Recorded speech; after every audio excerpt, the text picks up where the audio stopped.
Hello everyone, welcome back to my another video, which is talking about how to use the text features in a Google Collaboratory, which is a support platform for Python programming. In my part one, I've already displayed you how you can write down simple programs or any programs in Python in Collab, and you can execute them. In this video, I will be telling you how you can use these text feature in collab. So let us start. Let us suppose I want to write down a question over here. So just go above and it will show you a code or a text. If I say text, I can write down a text over here. When it's saying double click, if I double click here, I can say here uh, my first Python program. And the moment I type it, if I click anywhere here, so you can see that this is the title being displayed over here. That is the simplest form of writing down a text anywhere in your code. Now let us suppose I am writing one more program over here. I can add a code over here and I can again add a text over here. So I can always arrange it. I can bring it down. I can bring it above. I can organize it where I want to move it. Now, let us suppose I want to make a subcategory. For example, I am talking about some specific topic. Let us say loops, for loop. And under the category of for loop, I am explaining, let us say, 5 questions to the students. So, in order to make it a category, I will use a hash symbol in front of it. Now, you see what is the change being made? It is written in a bigger size alphabet. So, let us suppose this is an example of program number one. For I in range, I said 5, and a simple program I have written for a for loop, I said print I. So that is a simple program for printing the values over here. But what I want to demonstrate over here to you is how I can make the headings and subheadings into it. Because I'm running it for the first time, so it is taking few seconds. But once my Google Collaboratory is active, it works faster. So this is an output. Now let us suppose I have written 5 programs over here. So let me quickly write down here just the heading as program number 2, and then I added one more program over here as a program number 3. All these programs are in the category of a loop, and after that I want to make another category. Let us say conditional construct, and in the conditional construct I want to give a heading again. So I will say I started with the hash and I said conditional construct. And now another subcategory I'm starting over here.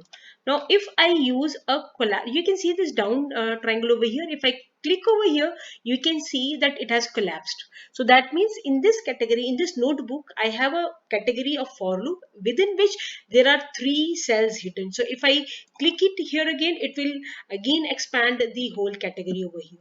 So this is for making the a higher hierarchy of my writing down the code. And let us suppose I want to write down intermediary headings somewhere here. I do not want to make it a higher category. So let me add over here and I want to write down something in bold. Display numbers in reverse. That is just a simple program, a subheading. And sorry, instead of hash, I will use a asterisk symbol, double asterisk symbol for this. Now you see, the moment I have used the double star, my content has become bold. So I can write down in bold. I can make a subcategory. Now if I collapse it here, again it is showing me that there are 4 cells hidden over here. 4 cells including my text field also. So 3 programs and 1 text. So that is also included as a cell. But yes, my top category remains for loop only. But what if I make my higher heading also as a title also as bold? Yes, I can make it if I make a star also over here. But yes, your text box should start with a hash. So you can see here how it works.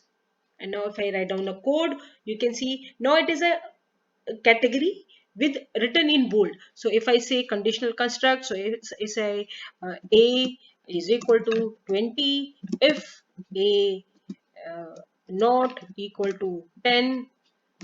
So say 10, simply say print hello, else print. So basically, and the aim of this video is not talking about the code. The aim of this video is to learn how you can use your formatting of text in your collaboratory. Now, another a few features are also there, which are very interesting. Let us suppose you want to make some bulleting. So I can say there are 5 questions. I said number one. So when I say I can use the inbuilt bullet also over here. So you can see here list 1, list 2 items are coming here, and I can keep on adding my list also. But let us suppose if you have not started it like this, instead of using it, you can simply say 1, and the moment you give a space, it automatically converts this into a bullet. So I say program problem problem number 1, and then when I say 2, give a space, it is automatically converted into a bullet. So I said uh, problem number 2, and so on. So automatically I can give this bulleting. I can add a line break also. For example, if I said like this, you can see that a line has been drawn over here. So my output will come like this. After some content, I can draw a line, and then I can write down the bullets over here. What if I'm writing down a paragraph, and within the paragraph I want to give a break in the line? That also can be done over here. For example, if I say there there are different kinds of files, like I want to give a, let us say I said text files, binary files, CSV files. You see, when I click it over here, the whole content is coming in single line.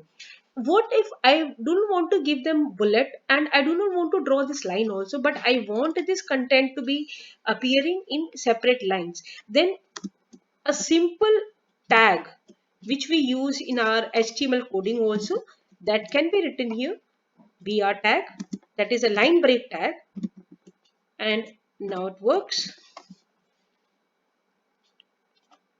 Now you see here a line break tag is required here also. So I will double click here, and I will give one line break tag here also. So that is another way of formatting your text. So this is all about how you can add a line break, how you can write your code in bold, how you can write down the bullets, how you can collapse them into one heading. So if I do a collapse button, if I click it over here, you can see that all the content which was written below this heading has been considered as a part of this subheading only. Now one part is left over here. Let me do that also. For example, if I said text, this is another feature for text formatting in Google Colab, and just write down one single star over here, and write down one single star over here. You can see what has happened. It now your content is in italics. So I can say this is italics. You can italicize your content over here. So this is all about how you can use your intermediary text while writing down the codes, different programs, and once everything is written, you can save your complete file in the form of a PDF file. Simply say print, and when you say save as PDF, it is showing you that your file is converted into PDF. You say save, and it will ask you for a destination where you want to save your file, and accordingly whatever you have prepared in your notebook, the complete practical file for the CBSE purpose can be maintained in a Colab file using your text, programs, outputs, all at one place. So I'm just canceling here because I do not want to save it, but I've just demonstrated you how you can do all these parts in Colab. So enjoy learning, enjoy coding on Google Colab. Thanks.